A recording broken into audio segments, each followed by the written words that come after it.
My name is Lorraine Whitaker. I was once the kind of mother who believed love could fix anything. I believed it when I worked late nights at the diner to pay for my son's braces. I believed it when I stitched his Halloween costumes by hand and cheered from the sidelines at every school play. And I still believed it even when I was sitting across from him at my kitchen table, listening to him tell me I wasn't welcome at his wedding. His name is Nathan Whitaker, my only child, the one I raised alone after his father left. He came by one afternoon, dressed sharply in a fitted blazer, smelling of cologne that didn't suit him. He didn't even touch the tea I brewed or the almond cookies he once begged for as a boy. Instead, he sat stiffly on the edge of my couch and said the words like they were a mercy. "I think it's better if you don't come to the wedding." He said it with a straight face. No stutter, no hesitation, just a rehearsed line from a play I wasn't invited to. I didn't cry, not then. I looked at him, the man I once rocked to sleep, and wondered when my son became a stranger. What Nathan didn't know, what his fiancée Sierra certainly didn't care to ask, was that yes, I was dying. The scarf around my head wasn't for style, but behind my tired eyes I was still his mother, and I was hiding a secret. One they would never see coming. That day I let them smile for the camera, let them toast and pose and preen. And then I took everything back. I wasn't always this fragile woman wrapped in scarves and soft sweaters. Once, I was young, strong, and stubborn enough to raise a boy by myself in a house that leaked every time it rained. Nathan never saw the cracks in the ceiling because I patched them before he got home from school. He never knew the lights went out for 3 nights in a row because I used candles and called it an adventure. After Gregory, his father, walked out, I worked 2 jobs just to keep us afloat. Day shifts at the library, nights bussing tables. I came home with sore feet and swollen hands, but I never let Nathan see me break. He was my reason, my light, my only. Gregory didn't leave because I was hard to love. He left because he didn't want to love anyone more than himself. But I never told Nathan that. I protected his image of a father the way I protected everything else silently. I thought sparing him the truth was love. Over the years, I saved what little I could. I lived modestly, never buying what I didn't need. I reused tea bags, I hand-stitched my clothes. Every tax refund, every bonus, every spare dime went into quiet investments, property I rented out, a stake in a small salon I helped a friend open, a conservative retirement account that grew slowly but steadily. I did it for Nathan, so he'd never have to struggle the way I did. I had planned everything. My will was written. His name was on every line. The house, the bank accounts, the rental properties. Even the pearls he gave me when he was 12, I kept them in a velvet box with a tag that read "For Nathan's bride." I imagined the day he'd find it all. Maybe after I passed. Maybe he'd cry. Maybe he'd whisper "Thank you, Mom," and finally understand just how much I gave him. That was the dream. But dreams are fragile things. And that dream died the moment he looked me in the eye and said, "Sierra and I are going for a modern aesthetic. Minimal, curated, and your condition doesn't fit." In that moment, I didn't feel hurt. I felt clarity. It was the first time in my life I realized Nathan never saw me, not really. And if he couldn't see me now, he would never see what I built for him. So I stopped building. He didn't come alone that day. 15 minutes after Nathan dropped the line about me not fitting the aesthetic, Sierra walked through my front door like she owned the place. She didn't knock, didn't smile, just scanned my living room like she was flipping through a magazine, judging each item for whether it deserved to exist. "So this is where you live," she said. "It's quaint." Nathan didn't say a word. He let her talk, let her judge, let her belittle. I stood there, still wearing the lavender blouse Nathan once complimented when he was 14, the one with the pearl buttons he used to play with as a toddler while I held him in my lap. I wore the same earrings he gave me for Mother's Day, a pair I hadn't dared wear in years. That day, I thought maybe it would mean something. Maybe it would bring him back to me. Instead, Sierra looked me up and down and said, "We finalized the seating chart, Lorraine. I'm sure you understand. It's about the vibe, the presentation." I glanced at Nathan. He looked down, pretended to adjust his shirt cuff. "She means you'll make people uncomfortable," he finally mumbled. "The scarf, the cough. It's just, it might upset some guests." There it was. The truth. Ugly, naked, final. They didn't want me there not because of my health, but because I didn't fit their idea of beauty, of perfection, of Instagram-worthy celebration. "I just want to see my son get married," I said quietly. "I can sit in the back. I don't need attention. Sierra's smile was all teeth and no soul. We can FaceTime you in. FaceTime. For the woman who raised him. I nodded slowly, not because I agreed, but because I finally understood. This wasn't my son. This was a stranger in a suit, echoing the voice of a woman who saw me as an inconvenience. Then came the blow that shattered everything.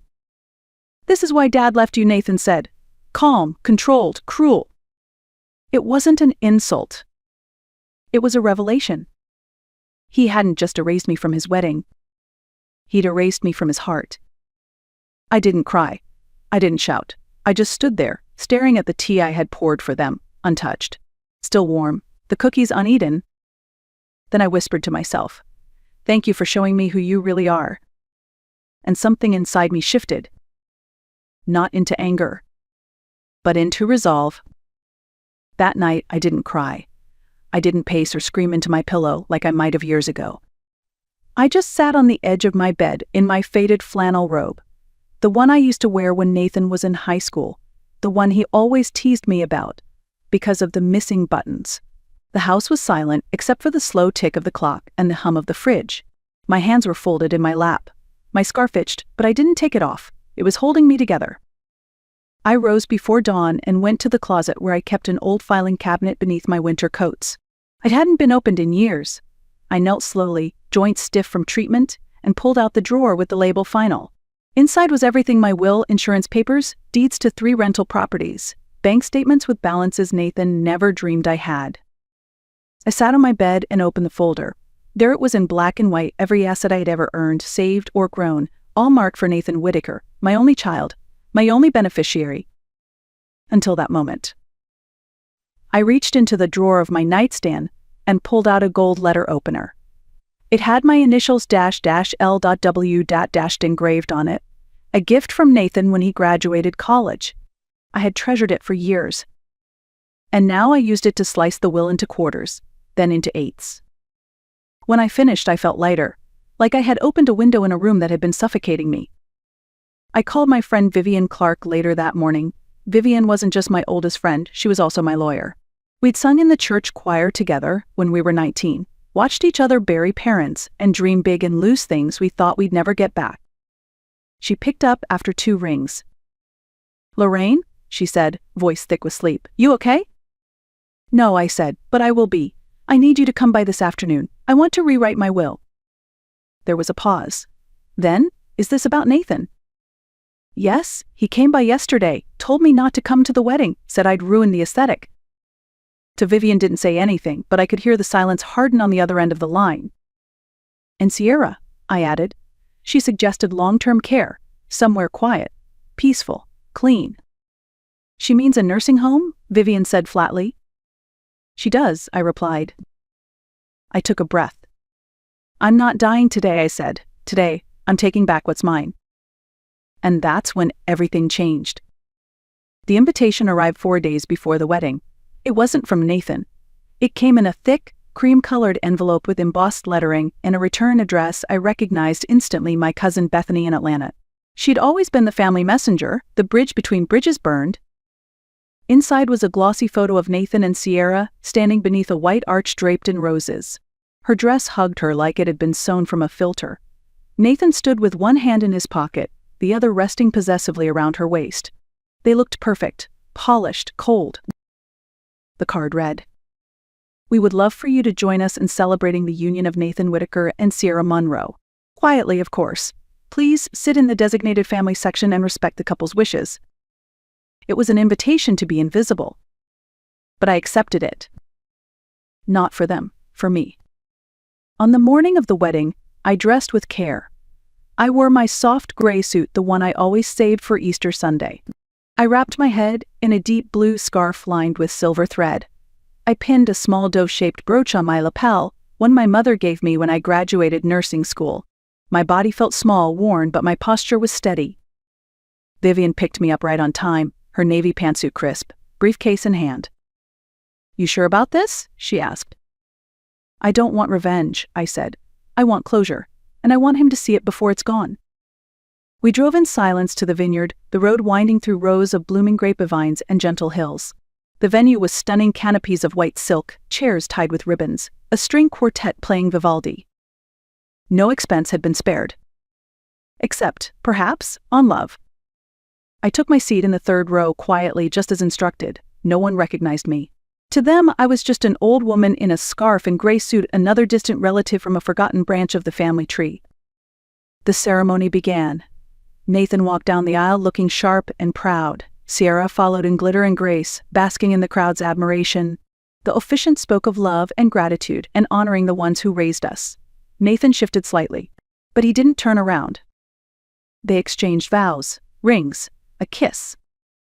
The crowd rose in applause. I did not.